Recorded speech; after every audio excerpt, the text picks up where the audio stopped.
I'll be talking to you on the topic, how to establish professional business and ethical standards towards attracting investors. I would like to note that this particular topic was selected after a thorough review of the macroeconomic system vis-a-vis corporate governance as it is in the last couple of years. In addition, I also want to note that there is a connection between ethical standards and investors. In other words, it's a key factor that could attract investors is the presence of professional business ethical standards. In a nutshell, it speaks to the presence of governance standards in an organization, the absence of which could scare investors away, or even the ones that are already there to take their leave, which is not a good development. As a guide in delivering this topic, my style has always been to run through the course outline to give an idea of what I intend to speak about. I'll begin with the normal way, the introduction. What is governance, corporate governance? What is its importance? Then we're talking about investments. What are investments in general, and with particular perspective as to what can attract investors to come into an organization. Now, what is the effect of the absence of corporate governance? In other words, effect of poor corporate governance. Then there's also an organization that's also close or related to the topic called the Corporate Governance Rating System, driven by the Convention for Business Integrity. Then what is business conduct and ethics, ethical culture, among others, and also what are those required disclosures that are required consistently to ensure that the organization is actually on the path of ethical standard. Then the need for sustainability. And lastly, how to communicate corporate governance practices. So I'll go back to the initial one, which is an introduction, in which I would like to say this topic speaks to an entrenched governance standards. So, excuse me. It speaks to entrenched corporate governance standards that can attract investors, whether local investors or foreign investors. Here we have foreign direct investors, we also have local investors. So each are investors that can come into an organization or invest depending on whether they can find those ethical standards present in a particular organization. Therefore, no other mechanism can address this topic beyond the concept of corporate governance, as it comprises professionalism that will deter or mar or bring in the attraction required for an investor to come in. Now, what is corporate governance? Some have always said that only organizations that adopt governance standards, only organizations that adopt good corporate governance standards and best practices survive and attain sustainable growth locally and could have that competitive advantage. What that means in essence is, if you're the type, when I mean you, I mean the organization, is the type where no one can see you as a mirror to know whether you have those things that can attract, or rather you have those things that can repel people from coming to invest in you, then there's a problem. But if you have the opposite, standards that can attract, then the organization will be one that can have good investors and also lasting investors that can turn your company around or help it sustain the advantage it has always had, whether the investors are local or foreign. Therefore, the whole question of corporate governance is about commitment to value. It's about how a company is managed, its governance structure, the policies it has, and how it relates to various stakeholders. the traditional or normal definition we have, which is always like a default definition when you talk about corporate governance, is the Cadbury report, which everyone falls back to, on the basis of which other definitions or descriptions of corporate governance have taken their root. It simply says the system by which companies are directed and controlled. Now, I'm not going to go into giving a breakdown of these definitions or a critique of it, but that's not why we're here.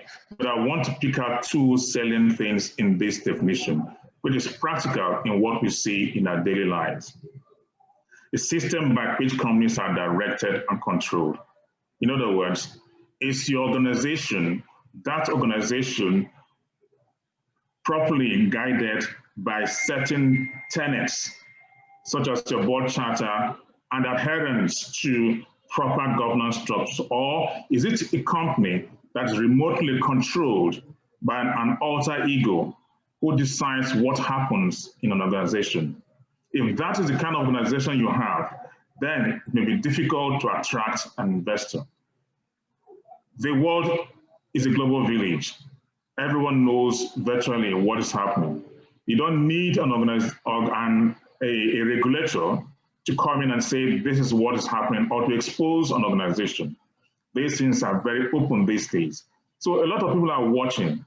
So where they feel XYZ organization is not adhering to appropriate governance standards, they will not come there.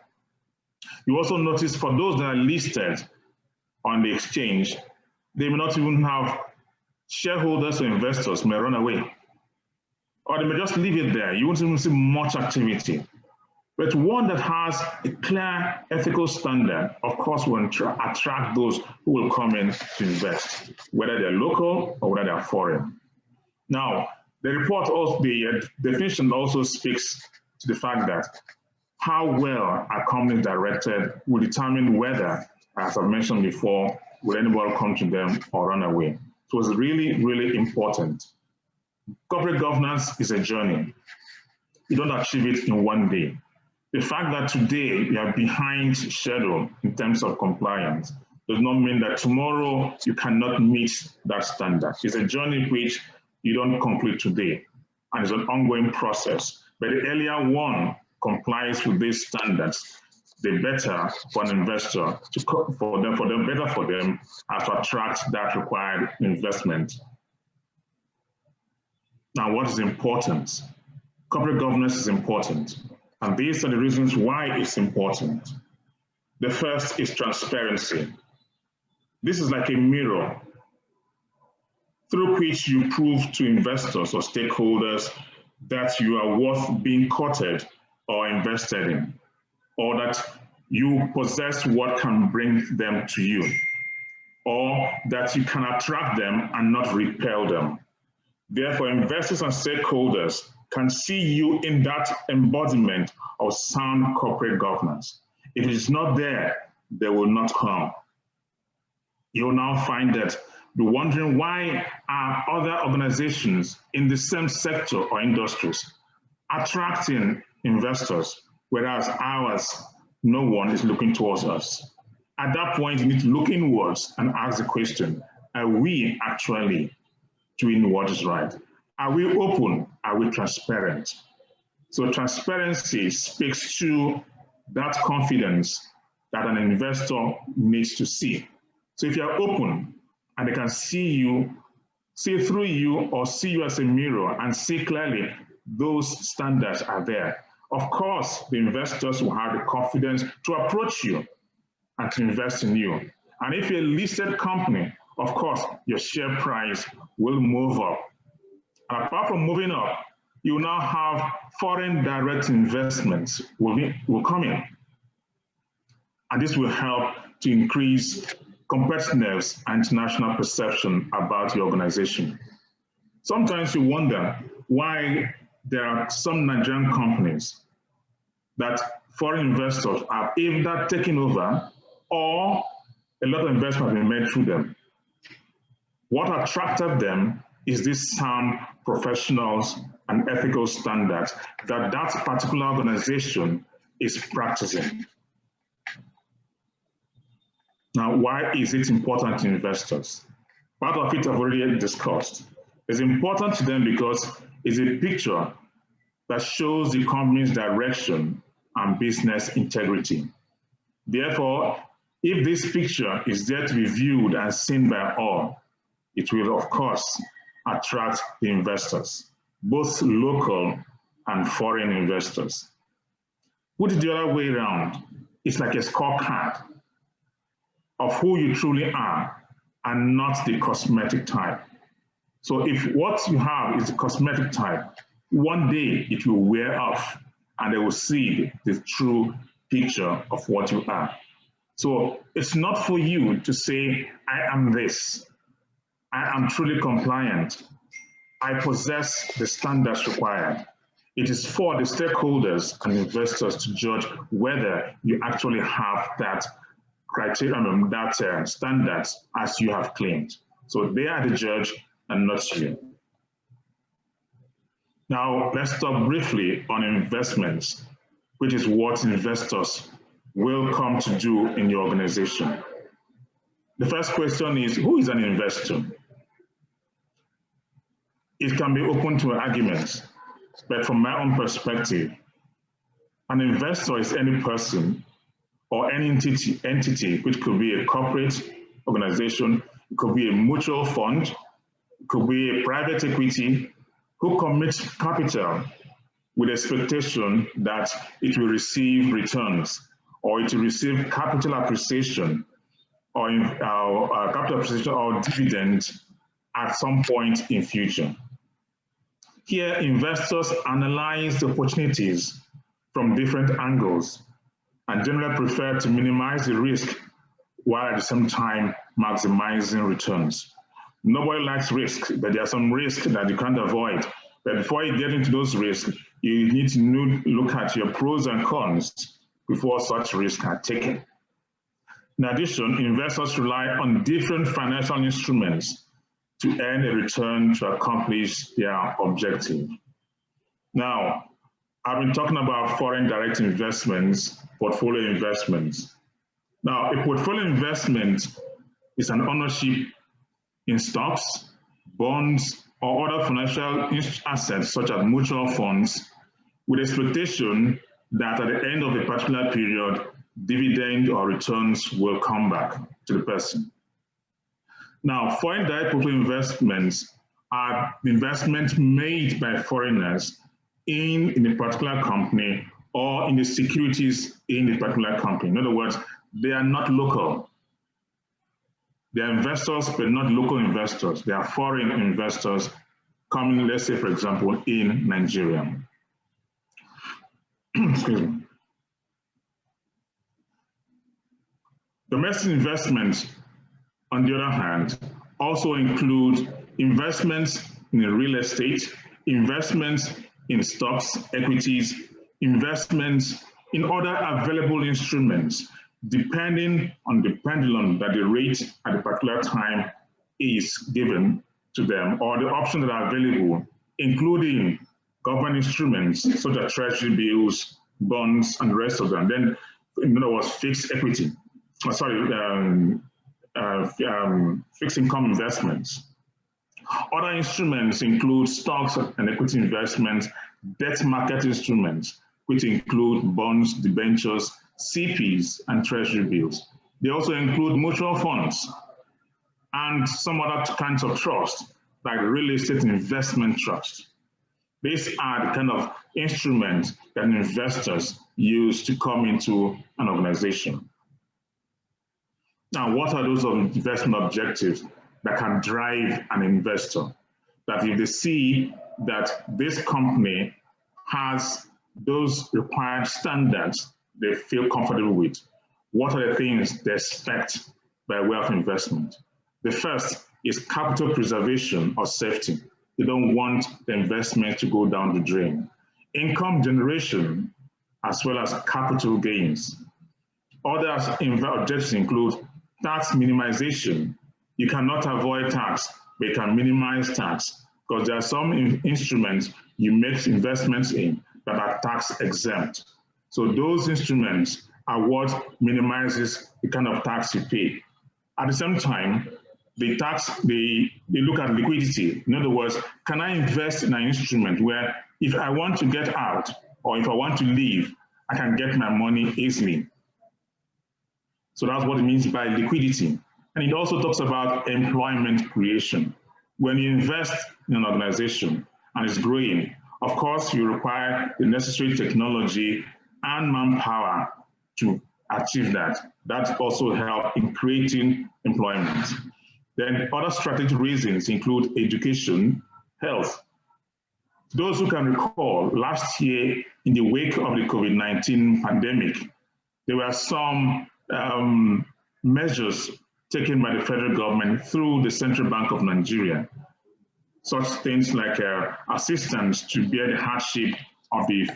And one of them spoke to health sector, a fund of 50 billion naira fund set up by the CBN to assist investors in the healthcare sector, because at that time, that was the in thing required.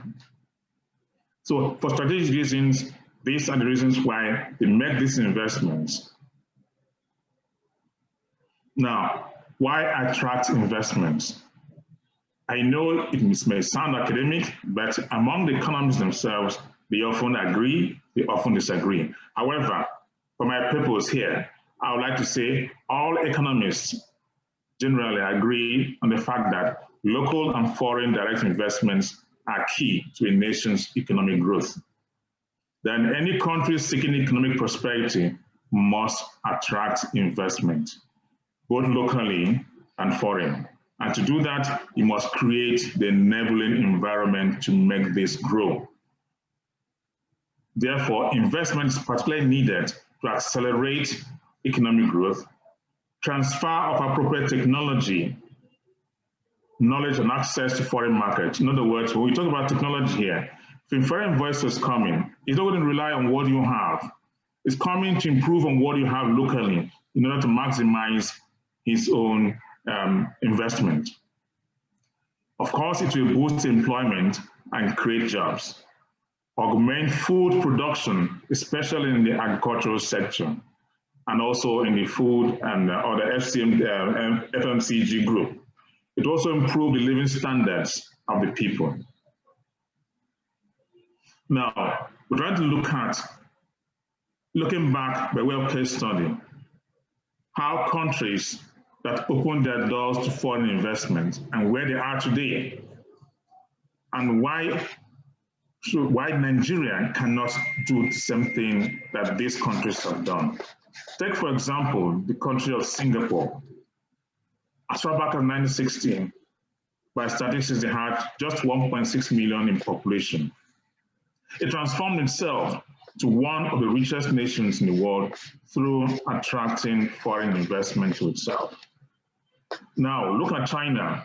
They're all over the world now, if I could use that word. Here in Nigeria, they are everywhere. Go to Lagos Island. In the deep of Lagos Island, they are there. They have been adjudged as the factory of the world today, making it the world's leading economic superpower. But until that, way back in 1978, it was adjudged as one of the least developed nations of the world. This is within a space of 40 years, they have turned the record to be one of the most developed economies in the world. Now, how were these countries able to achieve this?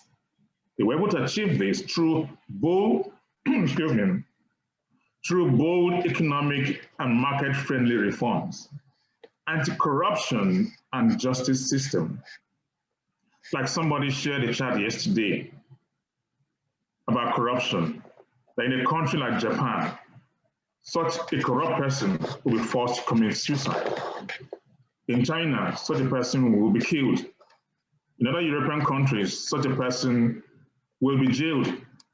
Whereas in Nigeria and some African countries, such a person will be celebrated and carpet rolled out that the person should come and contest to be the president or governor of any particular state. See the reverse side of our own way of doing things. If we do things the way other countries do theirs, then of course, will be where they are today. Now, there's also, we're able to achieve that through massive investment in human capital. There's also socio-political stability. These things are lacking. Social security of lives and property, that is something that's almost gone in Nigeria, and we're only praying that we return to that peaceful era. Infrastructure development is still very, very far behind. These need to be upgraded. Even the ones we have are even getting dilapidated. We're not even sustaining it. So we need to upgrade our infrastructure development so that to help the ease of doing business and operating environment. Of course, leadership quality and vision. These are the things that made them where they are today, barely 40 to 60 years ago. Now, we're trying to look at the trend of investment in Nigeria in the last 6 to 7 years. I chose a short period between 2014 and 2020. We're still in 21, so I cannot use that period. We're just in the first half of the year. So this is limited to 2014 to 2020. Now, take a closer look at this. You will see that the chart on portfolio investment took a dive from 2014 to 2016 and had a spike from 2016 to 2019 and then dropped in 2020, obviously due to the COVID-19 pandemic. So you can see that over the past 7 years, investment flow into Nigeria has been dominated by portfolio investments rather than foreign direct investments. However, both foreign portfolio investments and FDIs have continued to dwindle, as shown by the statistics from the NBS, that's National Bureau for Statistics. Between 2000 and 2010, a number of factors attracted investment to Nigeria. These are bold reforms across different sectors and sound economic policy decisions, Nigeria's huge demographic appeal, political efforts. You can recall during this period, that was when Nigeria obtained, if I use the word, debt forgiveness from the Paris Club. And this was a major boost to our GDP. Then attractive returns on investment, fast-paced economic growth, among others, improvement in oil prices and pro-market exchange rate and monetary policy stance. Now, recently, investment has been slowing down due to the following reasons: poor policy framework, weaker oil prices and poor exchange rate and monetary policy stance, not so friendly market policy stance, very weak economic growth numbers, high inflation, and of course, the major one globally, the COVID-19. Now, I'm looking briefly as to the socio-economic implications of poor investment inflow. The implications are: one, it leads to high unemployment rate, low economic growth, exchange rate crisis. As you can see now, a lot of people are saying the exchange rate can shoot up to 1,000 naira per dollar. So a lot of people are now trying to buy dollars to stock so that naira, developed naira, will not affect them so much. Then you also have the galloping inflation. Yes, we just came back from a recent recession, but it's taking time to find our feet. Social unrest, kidnapping, and general insecurity. These are the implications. Now, how can these be addressed or resolved? Government must create an enabling environment for these businesses to thrive. Implementation of market and business-friendly policies to attract those investments. So much as a company may have those standards required to attract the investment, if the government does not put its own house in order, put in place those policies that can attract them, they may be frustrated. However, the focus mainly is on organizations having the standards that attract the investors. The need to ensure security of lives and property, as well as political stability. Investment in crucial infrastructure such as ports, roads, storage, etc. Develop manpower in relevant technological skills, upholding the rule of law and not choosing to obey the ones that are favorable and discarding the ones that are unfavorable to them. Then lastly, put an end to impunity. Part of it consists of robust and independent judiciary. As you can see today, judiciary workers are on strike, and the governments and governors don't seem to care. Anyway, I won't go deep into this, but these are part of the things that are also, in one way or the other, affect investments in Nigeria. Then what are the effects of poor corporate governance? It casts doubt on the integrity and reliability of the company, and ultimately affect the share price of such companies, which may take a dive where breaches are rampant. We may recall that 6 years ago, there was a scandal that rocked Volkswagen AG. And what was the issue? It was over support for illegal activities.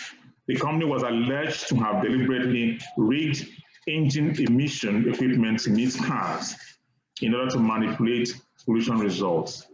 When the bubble burst, the share price took a deep dive. As a result, shareholders and investors lost nearly half of the value of the investment in that company. So this is what happens when there's poor corporate governance, which also goes to the root of the fact that there were not improper standards were being observed. Now, in the last 4 weeks or thereabout, we've been awash by news of some intervention by a financial regulator in the affairs of a particular institution. This, according to the regulator, also touches the fact that there were some corporate governance breaches that have placed that institution in the situation it found itself. I won't go into that, but even if you don't know or hear, the social media is awash with those kind of information. Now, I had mentioned earlier in my introduction about an organization called the Convention for Business Integrity. They are all driven towards one goal: to ensure that companies, particularly publicly listed companies, play within the appropriate class of proper professional standards and ethics and sound corporate governance. Companies that are judged to meet these standards are given a badge which they are allowed to, as a bragging right, to display to the world that we meet these standards. Those badges encourage investors to come near such people, because if they're not certified to be such, investors may have doubts coming towards them. So this organization has made it easy for investors to know where to go to for the purpose of investment. It's in recognition of the need for professional business standards that this organization was established. It's Nigeria's first rating system responsible for incentivizing sound corporate governance.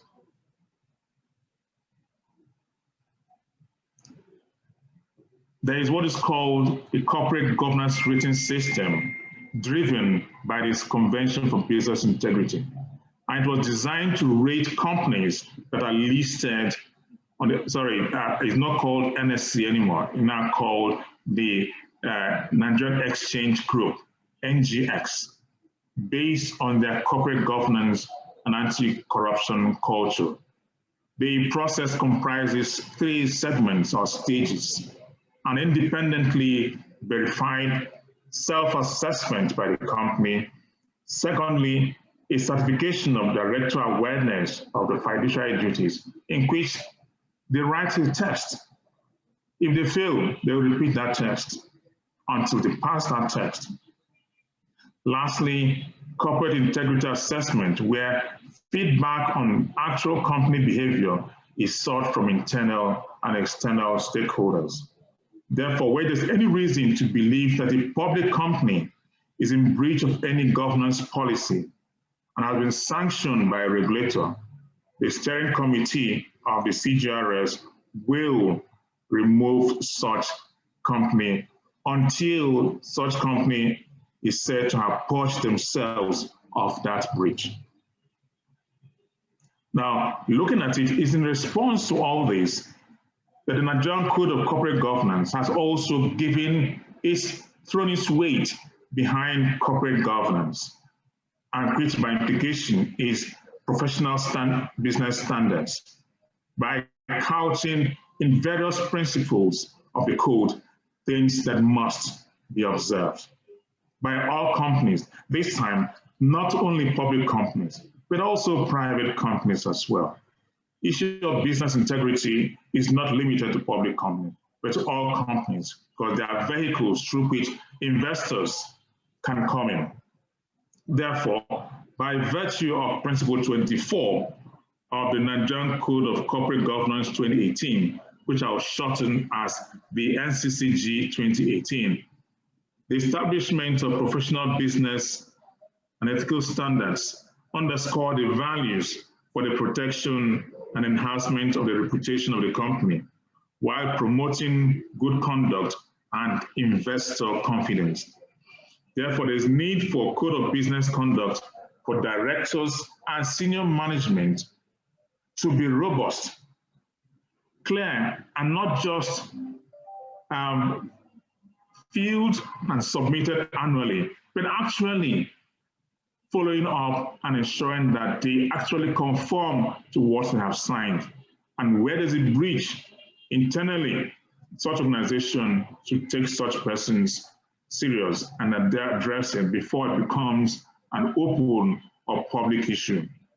This helps to build investor confidence and ultimately attract them to such organization. Now we're looking at ethical culture.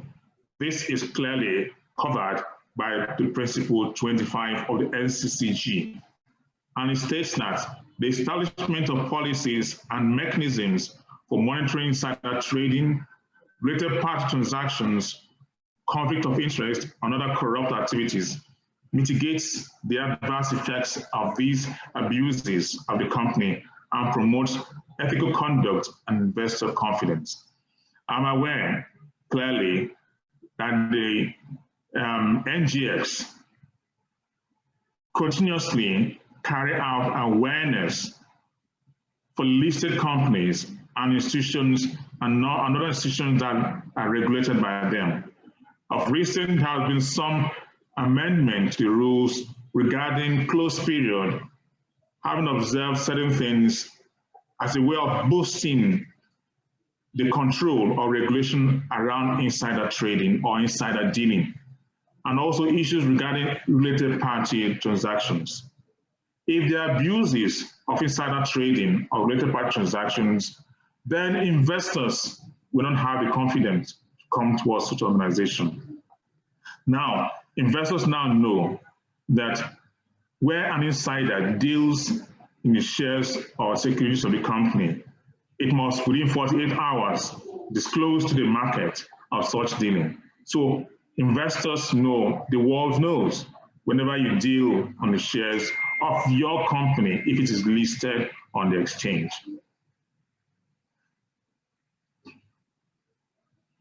Now we're talking about disclosures. Principle 28 of the NCCG require full and comprehensive disclosure of all material things to investors that can also help them to influence their decision when it comes to issues of investment, and are set out in that code. And ensures proper monitoring of its implementation which engenders good corporate governance cultures. Now, another way of this disclosure, particularly to listed public companies, they are required in their annual report to state a lot of disclosures to confirm the level of compliance with corporate governance structures, policies, and where they don't have those, where those disclosures are incomplete. Shareholders have the right to ask questions on why this company had not complied with the extant regulations and extract a commitment for compliance going forward. Sustainability is very key. The fact that the company is making profit today does not guarantee tomorrow. It also requires sustainability. In other words, there must be things, structures in place to show that the profit made today can be sustained into the near future or unforeseeable future. So Principle 26 of the NCCG speaks to the fact that companies must pay adequate attention to sustainability issues, including the environment where they operate, social, occupational, and community health, and safety measures to ensure successful long-term business performance. So all companies operate within an environment, and that must be taken into consideration as they operate. Investors also look into all these aspects too. So one of those disclosures always required in the annual report is the disclosure on sustainability. If it is there, it also gives comfort and succor to investors when they decide to come in. Therefore, all business policies, safety, working conditions are key to the projection of a company as a responsible corporate citizen worthy of attraction. Then how do you communicate corporate governance practices? To most organizations, particularly public companies or listed companies, they do it in two ways. The first is they need to have an investor relations desk, a desk where investors can call on their website, which is usually the first port of call.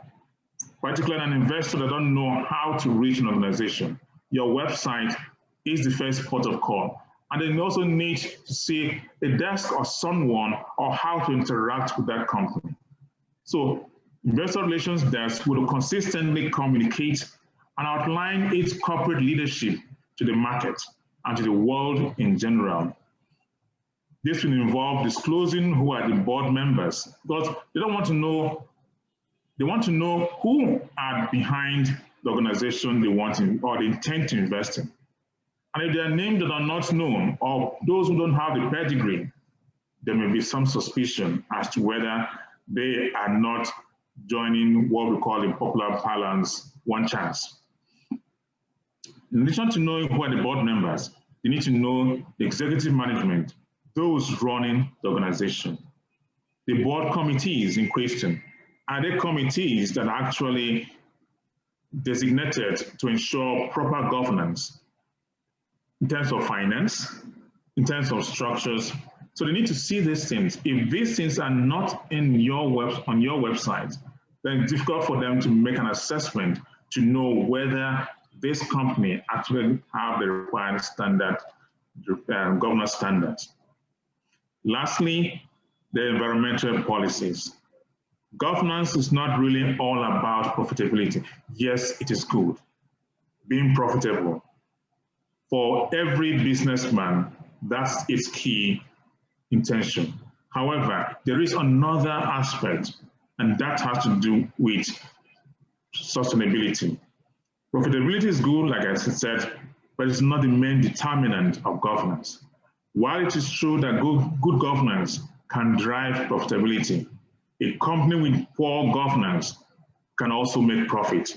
However, governance here is about policies that show care and concern for the environment, such as company sustainability policies and how friendly they are to the environment or how responsive they are to such environment. Therefore, on the final note, organizations with good sustainability and environmental policies tend to attract investors to them. Those that don't have this indirectly repel investors from coming to them. Thank you. And I will be willing to take your questions so that we'll have a complete picture, an overview of this discussion. Thank you very much, Mr. Okafor, for that insightful presentation. Our dear participants, we've all heard Salio's presentation on this topic. At this point, if you have any question regarding the presentation, or you have a comment or observation, please let's have it now so that we can address it. We still have time, so please let's discuss, let's talk, let's mention some of the things we think or feel about it. So you have the floor, participants. Please.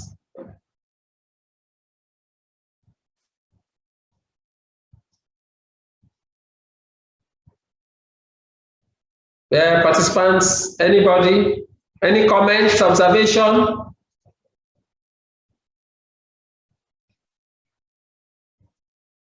Okay, Mr. Leo is being commended for the insightful presentation. Okay, good one. Any other contribution or question?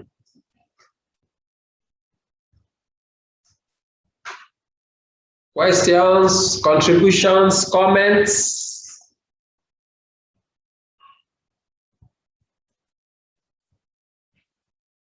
Questions, contributions, comments?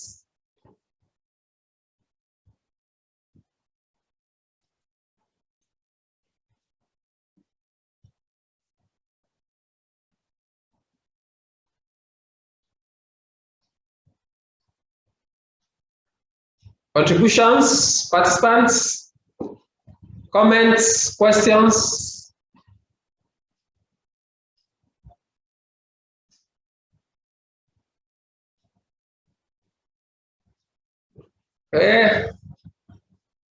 No one seems to be. Okay, Madam Justina, please, you have the floor, ma'am. Madam Justina Lewa, please, you have the floor. Please unmute yourself.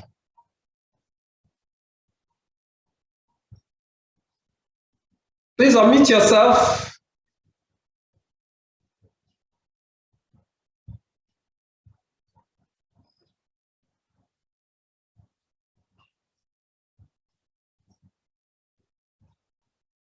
Madam Justina, you have the floor. Please unmute yourself.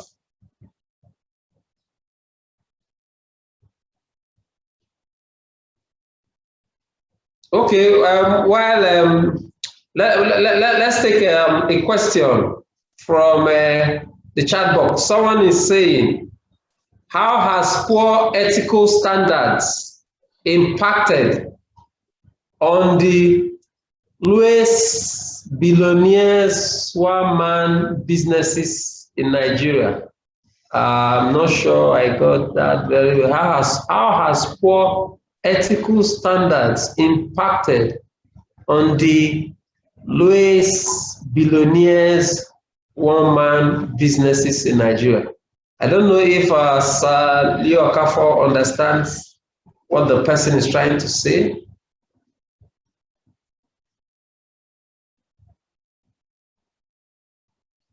Okay, I'm not too sure what the question is about. However, I will make an assumption as to what it is. I assume you may be referring to a particular industry. Okay, he says he means local industry. Okay. Okay. So the question is, how has poor ethical standards affect local? Let me read the question again. How has poor ethical standards impacted on local billionaires' one-man business in Nigeria? Okay. Okay, being a one-man company, which is usually the case, most of them don't really require investors to come into their business for two main reasons. One, they don't want to dilute the ownership of what they have. But of course, because it's a one-man business, and certainly a private company for that matter, they don't want to be regulated by any institution. And therefore, they operate on their own. They won't have those structures such as having a board. Like currently now, if you look at under the CAMA 2020, which encourages a one-man business, such persons would not necessarily have the required governance standards. Well, he's alone. He's the structure. He's the board. But assuming you have institutions, one-man business, maybe in inverted commas, where there's a company with a board and other people on that board and with management. Poor ethical standards come in these situations where there's that usual pride. I don't want to use the word arrogance. They'll say, it's my business. I own the company. I set it up. So I run it the way I want. No one can tell me what to do. I'm the chairman. I'm the chief executive. I'm everything. So nobody can tell me this to relinquish being the chief executive and be only chairman. That will not happen. So that is not an appropriate governance standard. At the same time, they may not need the help of any investor because they're doing well. So they won't want to observe those structures, such as having an appropriate board structure, cease to be chairman and chief executive at the same time, and allow other people to run the business. In some situations, even when they decide to, quote unquote, or pretend to adopt those structures, they are behind dictating what happens on the board of the company.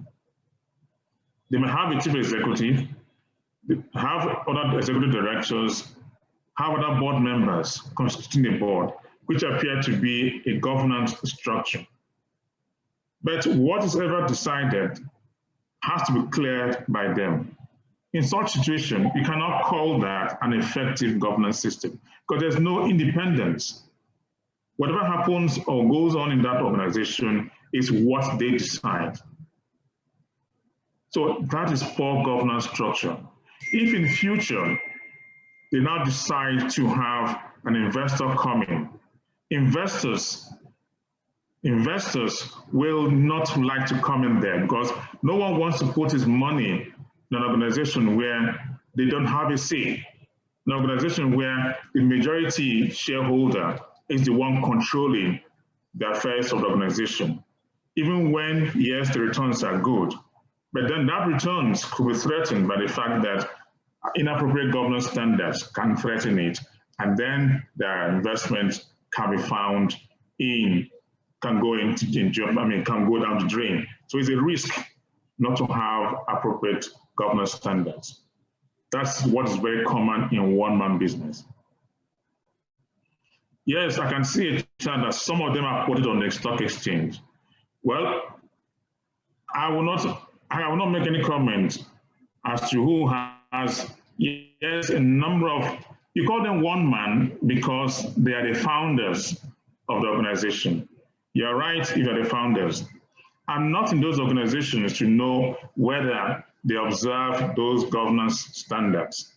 But on the face of it, if they show or display a CGIRS badge confirming that they've met those standards, prima facie, I'm entitled to assume that this is an organization that met those required standards.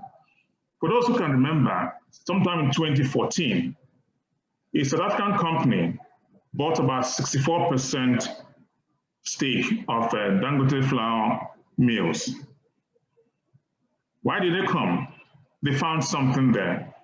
If there were no ethical standards in that company, they won't come. They found that, and that attracted them, and they bought as much as 64%. So much as we not join issue on whether, yes, some one-man business, I don't really call them one-man business, but that their founders are one person who have diversified and listed their companies on the exchange, I will not query if there is a certification that they've met those standards. That is left for individual investors to decide. I hope I have tried to address your question, but I will take more if you wish.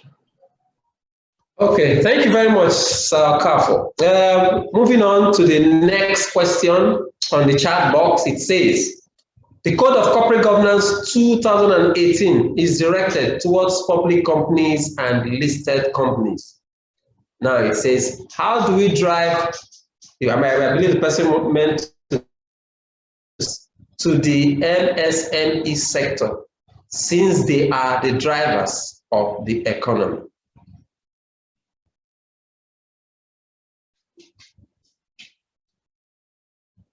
The Code of Governance 2018 is directed towards public companies and listed companies. How do we drive corporate governance to the medium and small enterprises sector, since they are the drivers of the economy?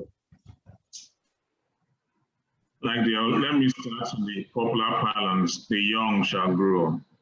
The SMEs are growing. When they grow to the point, for them to grow beyond where they are, by association or by requirement, they need to imbibe these corporate governance standards. Those who will come in to invest in them will want to see those structures and standards. At the early stage of the growth, they require the support of the financial sector to enable them grow. While they are growing, they are more like the former question the last speaker, our last chat had raised, they are more like a one-man or a two-man coming together to form a company. At that point, it's not really expected for them to have that full governance structure in place, because governance structures require the articulation and growth of an institution. So they are in the formative stage. Over time, to become like the public companies and the listed companies, they need to meet those criteria.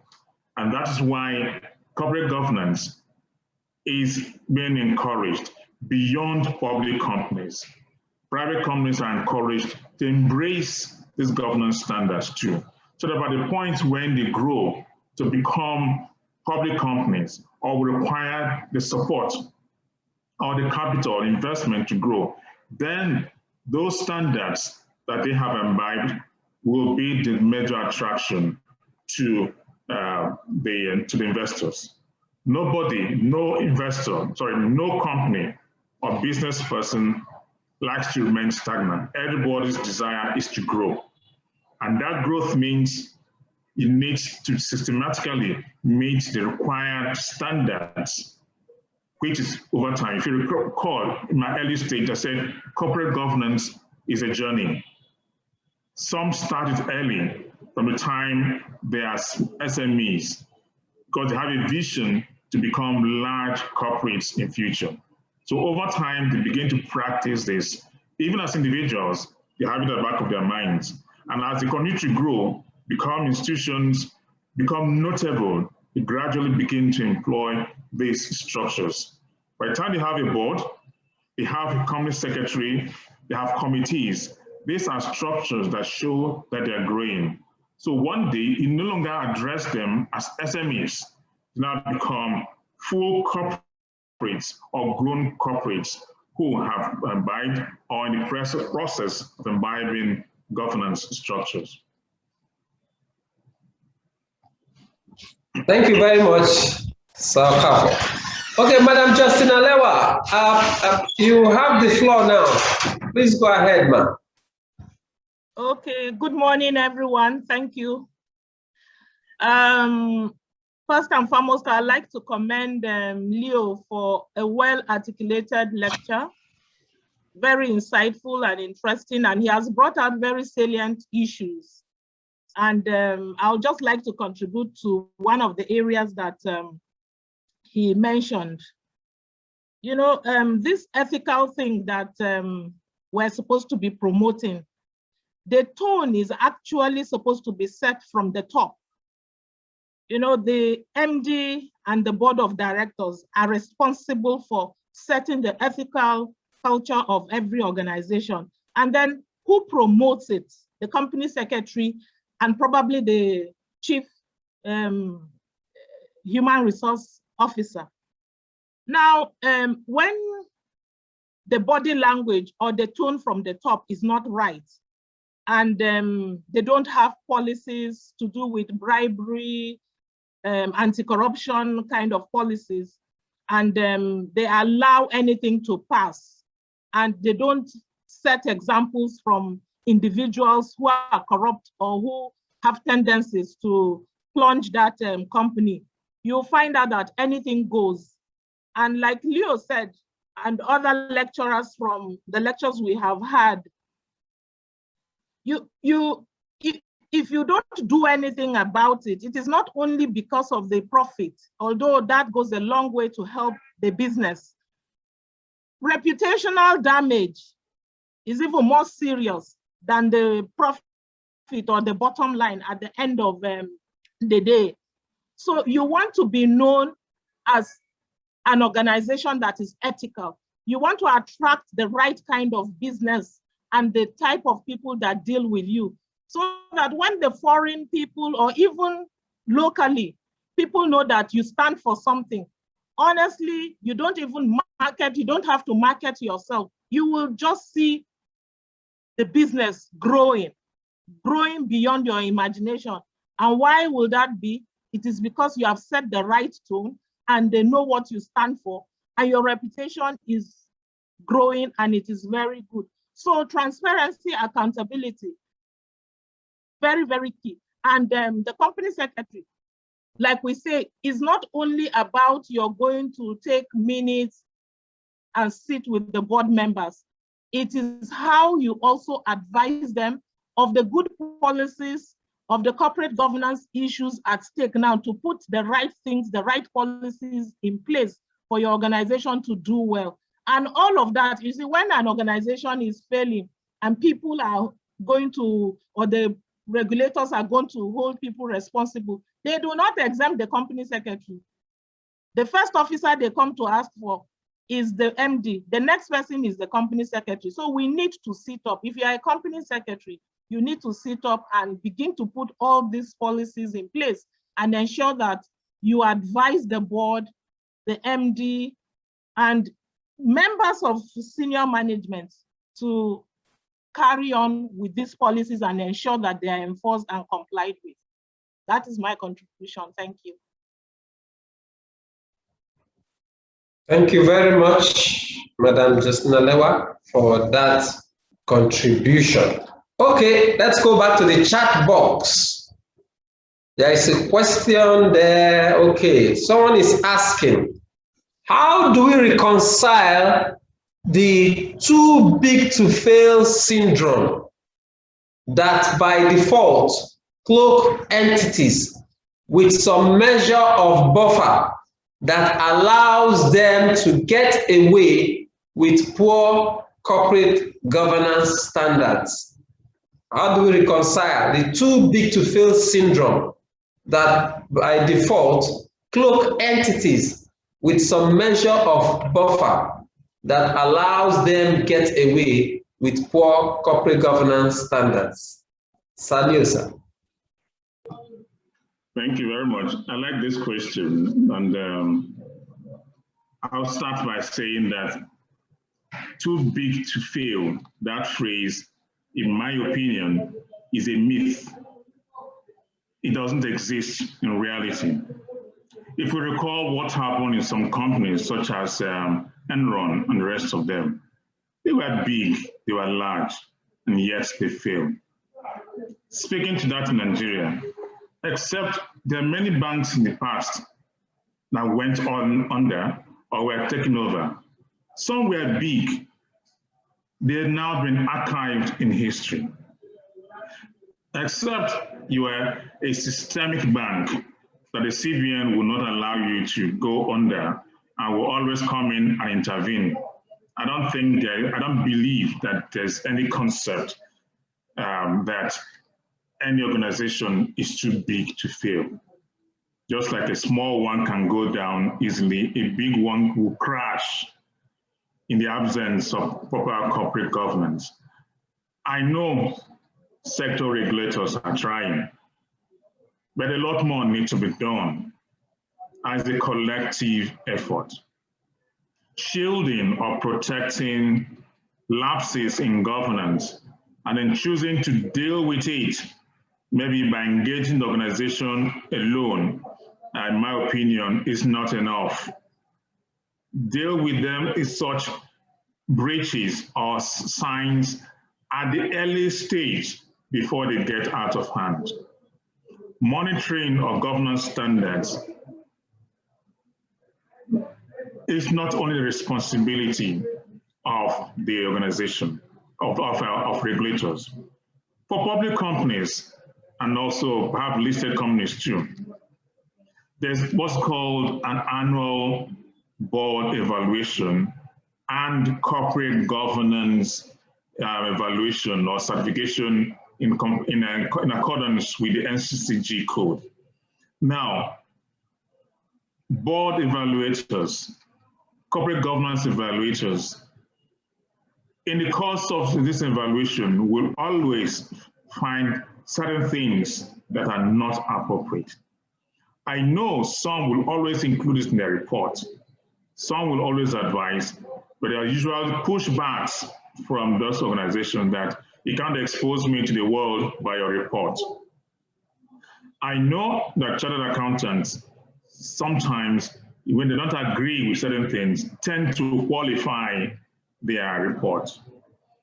Governance evaluators must qualify their report when they find certain things. And when you qualify your report, it goes a long way to send some message, not only to the regulator, but also to some investors who will now begin to ask questions and lead to legitimate intrusion to know what is actually going on. Making everything look fine encourages impunity in governance. So it's not until a regulator steps in and wields the big stick that the world should know that certain things have been wrong with an organization. In conclusion, there's no such theory as too big to fail. It's a myth that does not exist. So every organization must every day check itself. Are there things that they're doing and they're getting away with? They're getting away with it because, one, there are no institutions, so they don't have whistleblowing structures. There may be structures, but they're not being implemented. Apart from whistleblowing, sometimes regulators don't really see what they're required to see. Maybe because, for some reasons, what they present before them are not exactly what they see. So sometimes they rely on certain things happening to make a deeper, or I could use the word, a stress audit or a stress test to determine certain things that are going on or in that organization. So we all have a lot of work to do, both as governance professionals, as organizations, as regulators, and as stakeholders, so that too big to fail syndrome will remain as a history, and in practice will come to the point where everybody will be safe, organizations will be safe. When a big institution fails, it affects the economy, no matter how small. That contribution to the GDP it has made is lost. So too big to fail is what gets into the heads of people, and sometimes they abuse it. Thank you. Thank you very much, Sir Okafor. Okay, I see another question in the box. Mr. Okechukwu Okereke has asked like 2 questions before, and I think this should be like a follow-up to one of the ones he had earlier asked. He says, I see challenges in observing good corporate governance as flowing from above. This is because if the young shall grow, it becomes important to go as far below as even school curriculum, so that before they get to management positions, it would be their personal value system. So it appears it's a follow-up to the initial question concerning the local business billionaires. So he's saying that he's seen challenges in observing good corporate governance as a result of flowing from that question. So he says this is because if the young shall grow, it becomes important to go as far below as even school curriculums, so that before they get to management positions, it would be their part of their value system. I think that's what he's trying to say. So, sir, you may want to add to that. Yes, I agree with him completely. I agree with him. Observance of corporate governance is not easy. It's a struggle. It's a determination, the discipline. So imparting it through school curriculum is right and appropriate.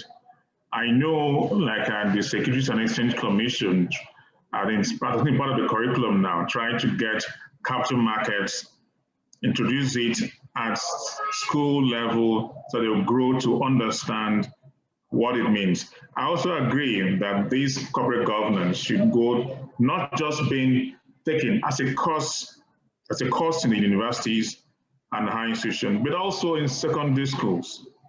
Because the mentality today at that very low level is everybody wants to make it, even without even struggling for it.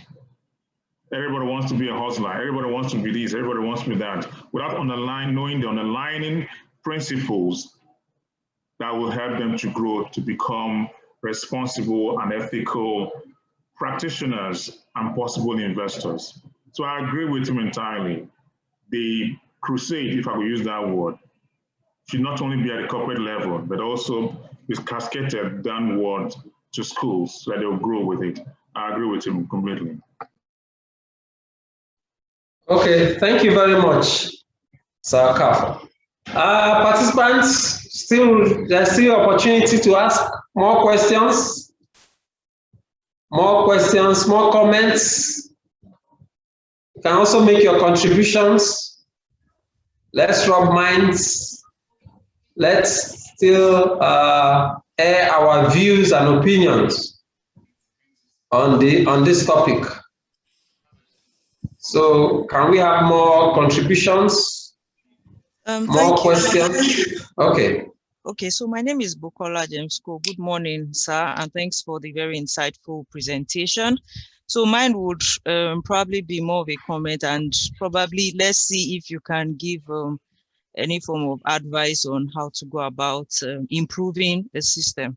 So we understand from this lecture and all that has been going on with Securities Exchange Commission, even the NGX, on the role of corporate governance and the increasing drive to ensure that corporates are properly run and all that. However, I'm also aware that a lot of institutions have also tried to upgrade and implement some of all these policies that will get such companies towards ensuring corporate governance and all that. And that's because at the point of evaluation, they come and say, have you implemented this?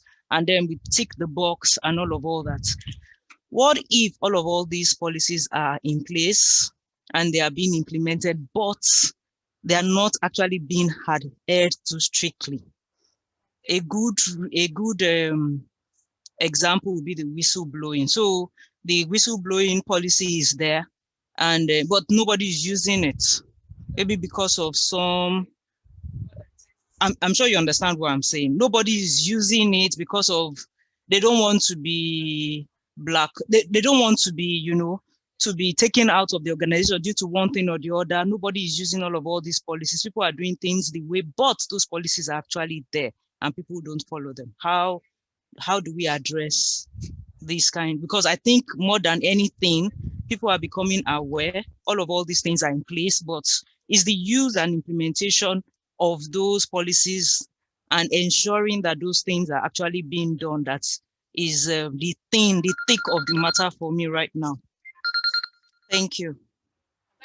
Thank you for your observation. And I agree with you. Most organizations, particularly during period of governance, during the point of board evaluation or corporate governance. I would stop. If not, I would have increased it. All the documents or checklists are always complete. They have all the policies any organization will have, and they meet all those requirements.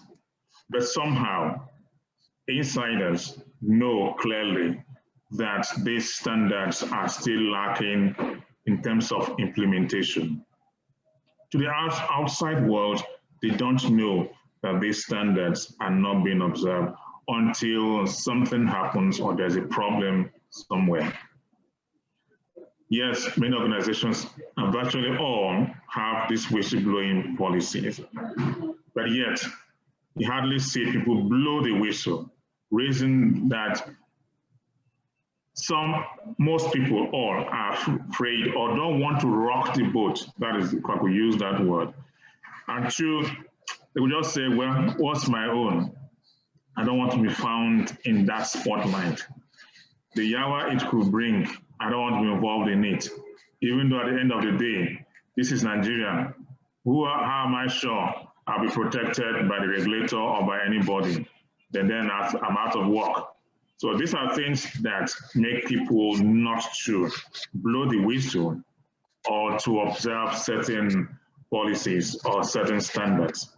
Now, like I did mention at the beginning, corporate governance is a journey. It's everybody's business. Even though there's this popular adage that everybody's business is nobody's business. But in this particular instance, it's everybody's business. It's your business, it's my business. And it begins with you as a company secretary or charter secretary, to the extent that where you work, even if you're surrounded by non-practitioners of that corporate governance standard, the way you operate, the way you do the right things will one day change their psyche and mentality, and they'll gradually start tilting towards right governance. It's a journey. You can't achieve it once or at a time, but it's a gradual process. And I say this from experience over time. So if your advice are just turned down today, your advice tomorrow is turned down again. Next tomorrow, they may begin to have a second look at the advice you've given. And the following day, they're going to gradually to accept and implement those things you've requested and you've advised, even if reluctantly. At some point, it will now become part of that DNA, and then it will become history that they used to do X, Y, Z, which were not appropriate. So it's a journey. You can achieve that in a day. Thank you. Okay, thank you very much, Sir Okafor. Participants, any more questions, observations, or comments? Any more comments, observations, contributions? Okay, let's see the chat box. Okay, there's one from the chat box here. Okay, from Justina Lewa. She says, you must guarantee the confidentiality and protection of the whistleblower. You could use independent consultants to implement the whistleblowing process. So she's making her contribution to the issue of whistleblowing. Okay. All right. So, any more question? Any more contribution?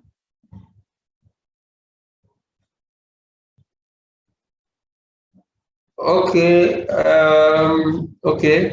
Another contribution here says it's correct that it is a journey and that mindset shift is required across the board. Yes. Okay. Just like our facilitator has said. Okay, it's a journey and the right mindset is required across the board. Okay.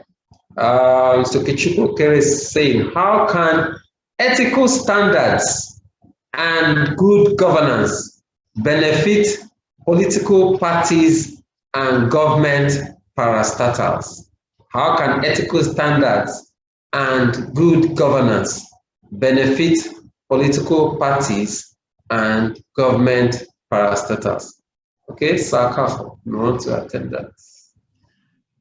Okay, this is importing corporate governance to politics.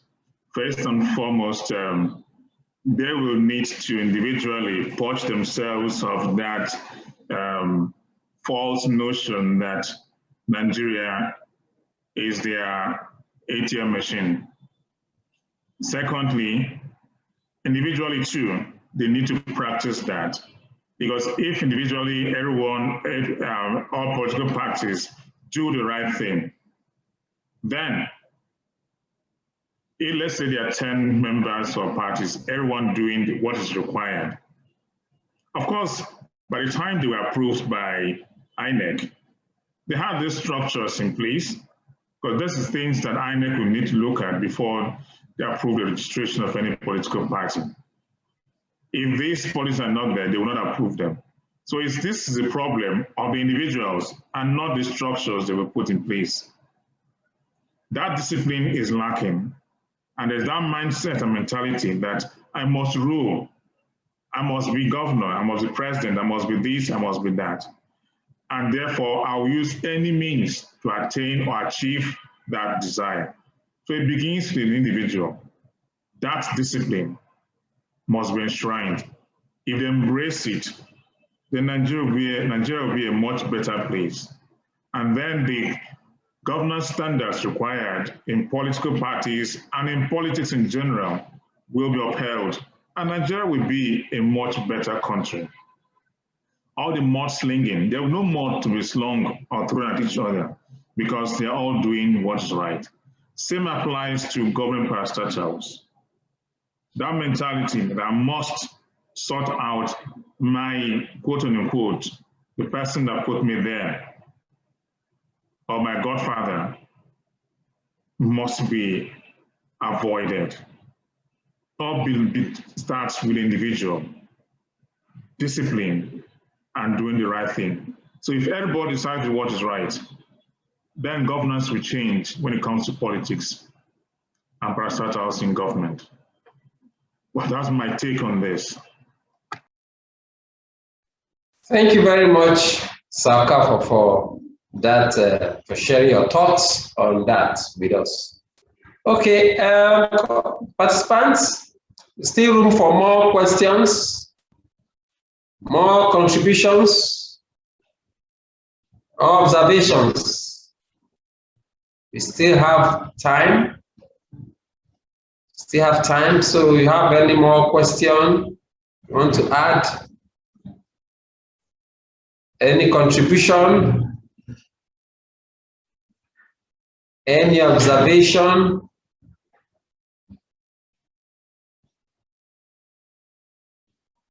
Any contribution? Any observation? Any comment?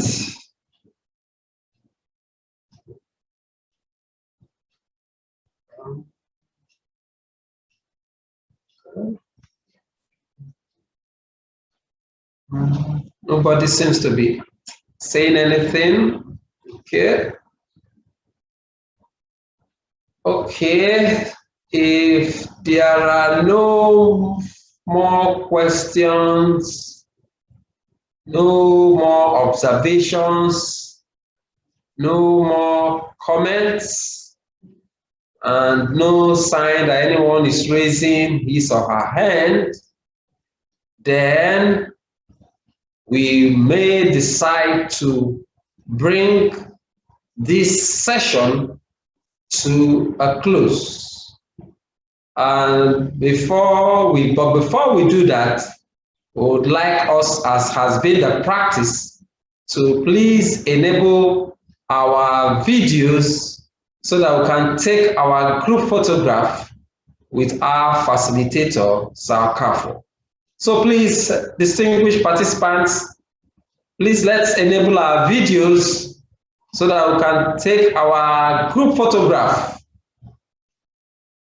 and bring this session to a close. So please, let's enable our videos so that we can take our group photograph. Let's enable our videos so that we can take our group photograph. Like we said earlier on, the slides, the toolkit, and every material will be sent to us. We'll send it across. The certificate of participation, everything will be sent to us. So please, let's just enable our videos so that we take the group photograph.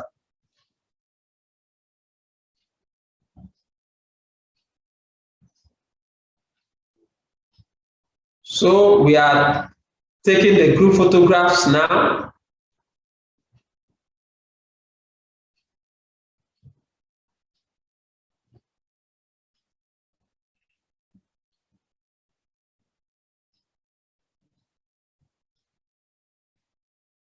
The group photograph is being taken, is ongoing.